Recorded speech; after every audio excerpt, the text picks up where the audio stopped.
वैसे तो आपने बहुत से शिव मंदिर, शिवालय और ज्योतिर्लिंग के बारे में सुना और देखा होगा, पर गुवाहाटी का यह शिवालय पूरी दुनिया में एकमात्र विशेष शिवालय है जो अपनी खास भौगोलिक रचना और प्राचीन किंवदंती कथाओं के लिए प्रसिद्ध है।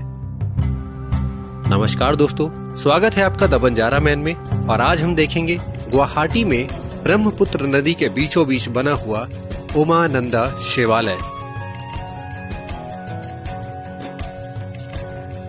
आसाम में गुवाहाटी शहर के पास से बहती हुई ब्रह्मपुत्र नदी के बीचों बीच है भगवान शिव का उमानंद शिवालय। इस शिवालय के बारे में कहा जाता है कि इसका वर्णन शिव पुराण और कालिका पुराण में भी मिलता है, जहाँ की कथाएं इस शिवालय को और भी रोचक और खास बनाती हैं।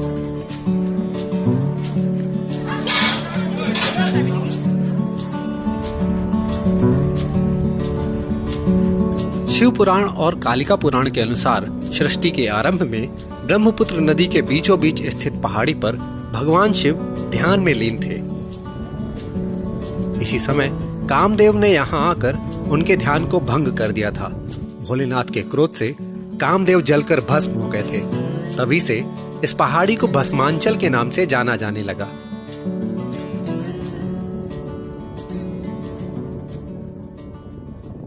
यहाँ के स्थानीय पुजारियों द्वारा भी एक कहानी बताई जाती है, जिसके अनुसार द्वापर युग में गुवाहाटी शहर को प्रयाग ज्योतिषपुर के नाम से जाना जाता था। इस टापू द्वीप के दाहिनी तरफ के तट पर एक व्यापारी रहता था, जिसके पास कई पशु थे।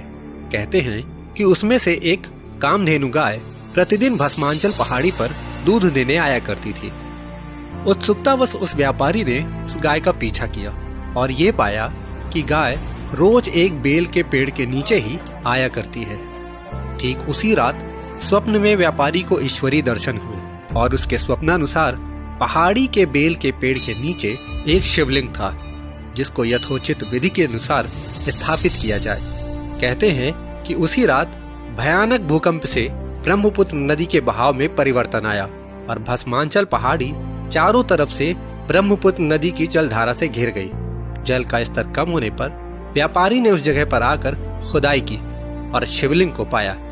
कहते हैं कि उस व्यापारी ने सबसे पहले भस्मांचल पहाड़ी पर मंदिर की स्थापना की। तो इस प्रकार यहाँ के शिवलिंग की उत्पत्ति की ये लोक कथा काफी प्रचलित है। समय के साथ साथ मंदिर के स्वरूप में परिवर्तन आता गया। वैसे तो इतिहास में इस मंदिर के निर्माण के काफी वर्णन नहीं है, पर मौजूदा साक्ष्य के अनुसार सन 1694 में अहोम राजा गदाधर जी द्वारा यहाँ एक विशाल मंदिर का निर्माण कराया गया था और बाद में सन 1897 के विनाशकारी भूकंप से वह मंदिर खंडित और क्षतिग्रस्त हो गया था। इसके बाद यहाँ एक नए मंदिर का पुनर्निर्माण कराया गया। कहते हैं कि मंदिर का पुनर्निर्माण एक स्थानीय व्यापारी द्वारा कराया गया था। एक बात और जो इस टापू को खास बनाती है, ब्रह्मपुत्र नदी के बीचों बीच बना यह भस्मांचल पहाड़ी अपने आप में एक विशेष महत्व रखती है। कहते हैं कि यह संसार का सबसे छोटा रिहायशी टापू है, जहां आज भी इंसानों की आबादी रहती है। सावन के महीने में इस मंदिर में आने जाने वाले श्रद्धालुओं की संख्या बहुत ही बढ़ जाती है। इस मंदिर परिसर में अनेक छोटे छोटे मंदिरों को समाहित किया गया है, जिनका अपना खास महत्व है। ब्रह्मपुत्र नदी के कई घाटों से भस्मांचल पहाड़ी उमानंद मंदिर में पहुंचा जा सकता है। अधिकांशतः लोग उजान बाजार या काहरी घाट से फेरी के द्वारा इस मंदिर पर पहुंच सकते हैं। यदि आप गुवाहाटी की यात्रा में आए हैं तो सफेद रेत के घाटों से होते हुए स्थानीय निकाय के द्वारा ब्रह्मपुत्र नदी पे चलने वाली फेरी की यात्रा भी अपने आप में एक अलग महत्व रखती है और इसका अनुभव आपको काफी रोमांचक लगेगा। ब्रह्मपुत्र नदी की तेज बहती हुई जलधारा को चीर कर आगे बढ़ती हुई फेरी के साथ साथ चलती हवाओं के झोंके अपने आप में एक अलग अनुभव और स्मृति तैयार करते हैं। उमानंद मंदिर की यात्रा के बाद शाम को ढलते हुए सूरज के गुलाबी किरणों की रोशनी में इस विशालकाय ब्रह्मपुत्र नदी का पानी किसी बड़े कैनवास पर सजाए गए दृश्य सा दिखता है। प्रकृति की अद्वितीय सुंदरता और आध्यात्मिकता की सहज भावना के बीच उमानंद मंदिर की यात्रा आपके लिए खास स्मृति बनाती है।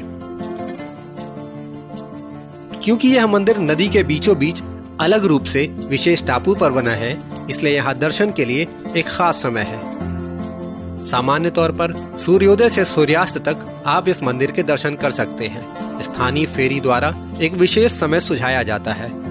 सुबह के 5:30 बजे से लेकर शाम के 6 बजे तक आप इस मंदिर की यात्रा का आनंद ले सकते हैं। उमानंद मंदिर की यात्रा का यह वीडियो आपको कैसा लगा, कमेंट बॉक्स में जरूर लिखिएगा। वीडियो को लाइक करके अपने परिजनों के साथ शेयर जरूर कीजिए।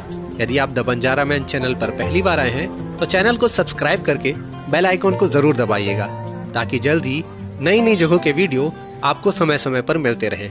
जल्द ही मिलते हैं एक नई जगह और एक नए वीडियो के साथ। तब तक के लिए द बंजारा मैन की ओर से धन्यवाद।